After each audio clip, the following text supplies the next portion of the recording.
Welcome back, YouTube family. This is Tim from Wheels on the Hills.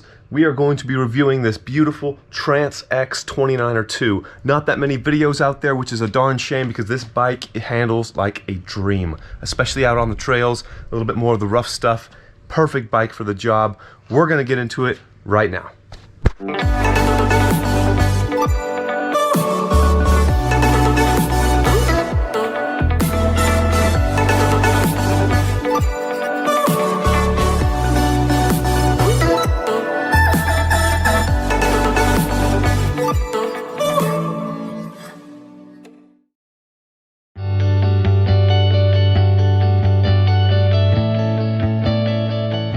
So let's start off with the bike size that I'm currently riding.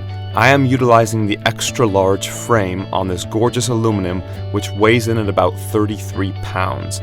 This bike is massive. Luckily, it doesn't really get a hit on the weight when you compare it with other bikes in that range. However, it's still a big, beefy bike. The first thing I thought of when I sat on it was, this is a tank. It is going to roll over all the rocks, the divots, the ruts, anything you throw at it. This bike is the bike to take care of the job. The color is a beautiful dark balsam green which sparkles in the sunlight. It comes off as a really nice little feature, especially if you're going for that dark, stormy kind of look. It is not one that you're going to pick out on a trail unless it has several other accents to it, as you can see that I've done with my bike. I'll go over all the customizations I have done a little bit later on in the video. The 29-inch tires on this bike are 2.5 inches thick on the front and 2.4 on the rear. The front support the Maxxis Minion DHF tires, and they got some really nice thick tread to grip all the rocks, grip all the gnarly stuff that you're going to be going over. On the rears, we have the Maxxis Dissectors, and they do a perfect job of complementing the front, especially in the cornering, especially in the handling. This bike will go over whatever you throw at it. If you live in a rocky terrain, this is the bike for you if you're looking for a full suspension. Giant actually invented and tested this bike here in South Mountain, Phoenix, Arizona. They built it for a purpose. They built it for the trails, for the rugged rocks that you're going to find out here. So if you're in Colorado, Utah, Arizona, something like that, this bike might just be perfect for you. The suspension on this bike is absolutely incredible. The front and the rear is specifically tuned to be aligned with each other. The front forks are Fox 36 Float air suspension with 150 millimeters of travel, fully adjustable by the rider. That way you can get the perfect ride every time. The rear suspension is a Fox Float DPS Performance, which adjusts to 135 millimeters of rear travel.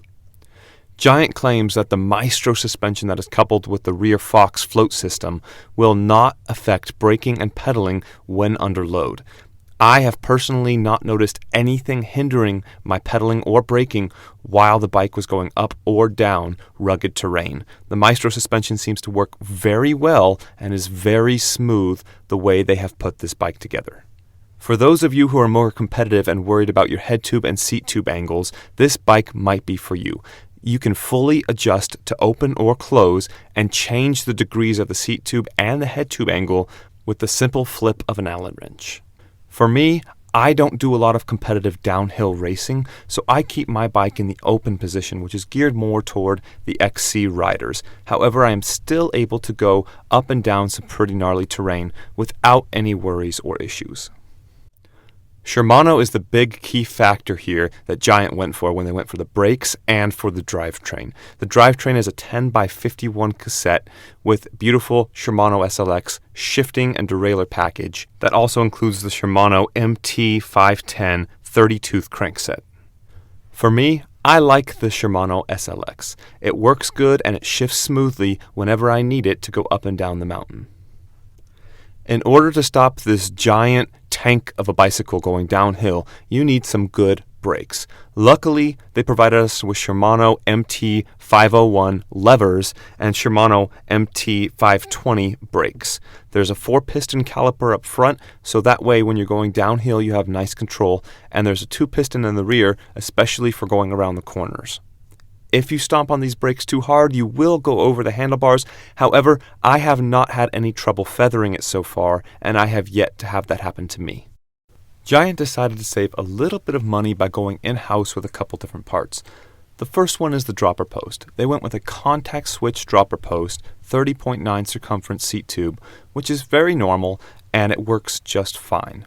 I can compare this to the Fox Transfer 175mm dropper post that I have, and quite frankly, both work almost identical. I have not had any issue with this contact switch dropper post, and if I do in the future, I'll simply replace it. Moving on to the rims, Giant also saved a little bit by going in-house with the AM 29-inch alloy rims. Not too much to say about this. They do the job. They're not wonderful. They could have saved some lightweight by going carbon, but that would have just upped the value and price of the bike. So I'm kind of glad they went aluminum. The bike isn't overly heavy, but it's also not the lightest bike out there. Moving along to the handlebars, they are Giant Contact TR35 handlebars. They come up 20 millimeters off the stem, and they work absolutely fantastic for me. I'm not going to say they're the best handlebars in the world, but for what I need them to do, they not only look, but they perform great. If I ever have an issue in the future with them, again, I will simply replace them. They're not that expensive, but for me, they do the job wonderful, and I can throw them around in the corners. Just like I promised, I'll go over some of the aftermarket parts that I put on this bike. The first one being Loam P&W grips. I put on some nice blue regular sized grips that look great and they feel great from P&W. Haven't had any issues with them. They are lock-on grips and they work absolutely fantastic.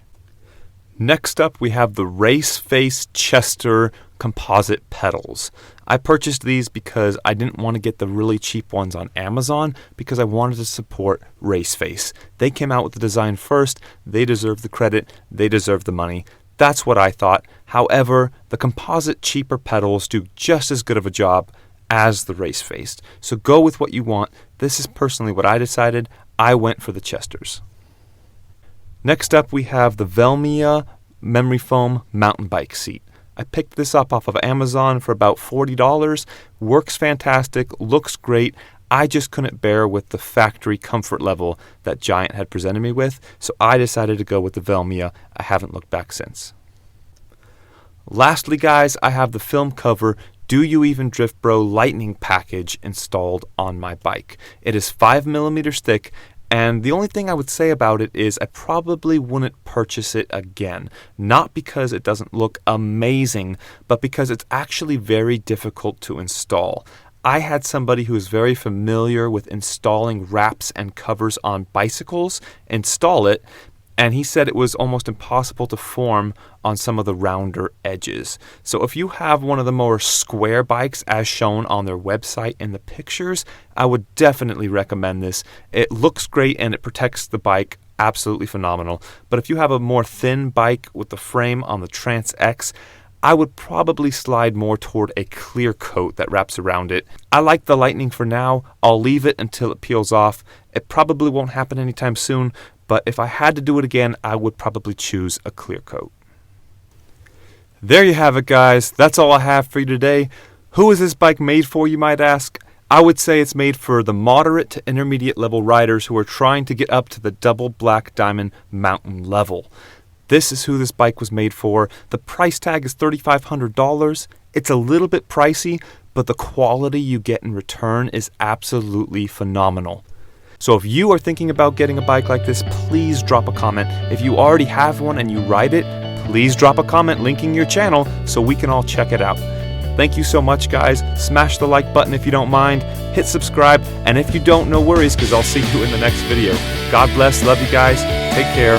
I'll see you then.